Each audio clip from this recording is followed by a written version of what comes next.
Einstein. So, I am Albert Einstein. Ever been called weird or different? That's what they thought I was. On the day I was born, my mom was actually scared since she had never seen a baby with such a giant head. Is that normal? Don't worry, he'll be just like everyone else. Doc, I wouldn't be so sure about that. It didn't get any easier. I did things my own way, in my own time. I didn't speak until I was 3 years old. And when I did, my speech was so odd, our maid used to call me Deporte. What does Deporte mean? The dopey one. Lady, I wouldn't be so sure about that. Some say I took longer to speak because I didn't think in words. I thought in pictures. Even when I did speak, I practiced each sentence in my head, silently moving my lips and whispering to myself until I had every word right. Mom, dear Damer. Albert, what are you saying? Are you sick? Son, what's wrong? I don't understand. Are you hungry? Do you need Wiener Schnitzel? Does something hurt? Do you have to go to the bathroom? Flying? You want to fly? Wait, he's trying to say something. My hair is so awesome. When I was little, my cousins ran around and played games outside. I liked playing alone. I did puzzles, fed the pigeons, or just watched my toy boat sail in a water pail. When they saw me, other people called me Father Boar, goody goody. What are you doing, Albie? Watching it sail. That's it. It helps me think. I like thinking. But the biggest moment in my young life came when I was 4 or 5 years old and sick in bed. To cheer me up, my father brought me a compass. Explorers use it to help find their way. What's it do? You'll see. I was fascinated by how the compass worked. No matter which way my father turned it, its needle always pointed north. What if I turn it this way? It'll point north. What if I put it upside down? It'll point north. What if I'm the one who's upside down? North. By the time I was 9 years, there it goes. Nothing touched the needle, but somehow the compass knew where to point, like it was guided by an invisible force. Right there, I could feel it. There was something behind things, something deeply hidden. The world, the stars, even outer space with all of its planets, the whole universe had its own order. That compass made a deep and lasting impression on me. It showed me that life has mystery. The universe has mystery. And it made me curious. Why did the universe behave the way it did?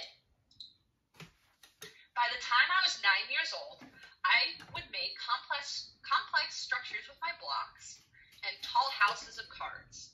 It took pure perseverance and patience, but I never gave up. My sister would watch as I built them 14 stories high. It's gonna fall. No, it won't. The structure is just right. I'd even see the structure in music as I played my favorite instrument, the one that always helped me think, the violin. Today, people say I was a genius, but back then teachers thought I was a daydreamer. One even told me, Albert Einstein, you'll never amount to anything. You're a foolish dreamer. But there's nothing foolish about dreaming big and being curious. When I was in 6th grade on Thursday nights, a medical student would come to our house for dinner. His name was Max Tolman. He used to bring me books. Here's one about something called geometry. Like the compass, that geometry book changed my life. By the time I was 12, I was doing all different kinds of math, like geometry and algebra. By 15, I was onto something called calculus. That means the boy was smart. He already knew more than I did, and I was in medical school. Can't you see? Math has its own logical structure, just like magic, and my awesome hair. Soon after, I mastered the entire math curriculum. Did that mean I always did well at school? Ask my father. He He got good grades and a few bad ones. That's right, even Einstein got bad grades. In college, he flunked a course in physics, the study of matter and energy. I was bored. You got the lowest grade in the class. You do know I'm going to invent the theory of relativity, right? Go to your room. I never stopped thinking about how things work. As I got older, I even replaced my toy sailboat with a real one. When the wind stopped blowing, I scribbled notes in my notepad. When it picked back up again, I continued sailing. You really like boats, don't you? They help me think. I like thinking. My thinking and curious nature eventually led me to the patent office in Bern, Switzerland. My job was to examine new inventions. But sometimes I'd start thinking about my own scientific theories. Whenever my boss walked by, I'd hide my ideas in my desk drawer. What are you working on? Work. Are you sure? Absolutely. But even I didn't know I was on the verge of my greatest breakthrough. I was 28 years old, just sitting at work as the thought occurred to me. When a person falls, like a man falling off of a roof, he doesn't feel his own weight. Close your eyes. Picture it too.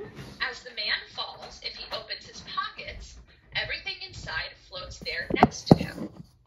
That might sound weird or different, but for me, it was the happiest thought of my life. Why? Because it sparked an idea that helped me link motion with gravity. Gravity is the force in the universe that keeps us from floating away. It took me 8 years of hard work, 8 years of asking hard questions to figure it out, but I did. From there, I began to question ideas that most other scientists thought were true. I didn't agree with what most people believed, and in the beginning, other scientists wouldn't listen. Are you crazy? That makes no sense. What does that even mean? It's a formula to help us explain the universe and all of space. It means that everything is full of energy. Sometimes it's hard to get people to go along with you, especially when you discover something new.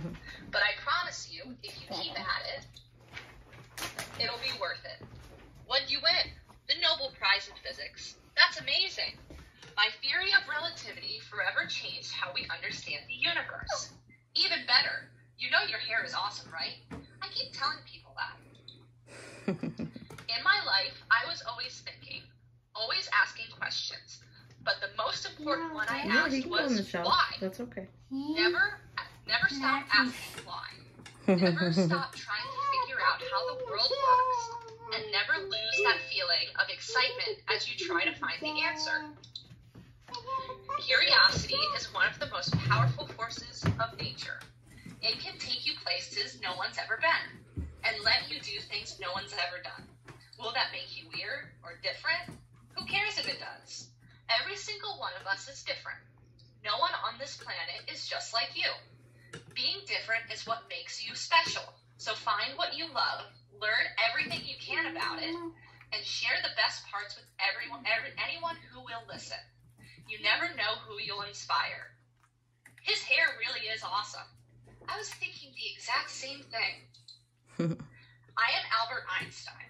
I will never stop being curious, and I hope you won't either. The more questions you ask, the more answers you'll find, and the more beauty you'll uncover in the universe.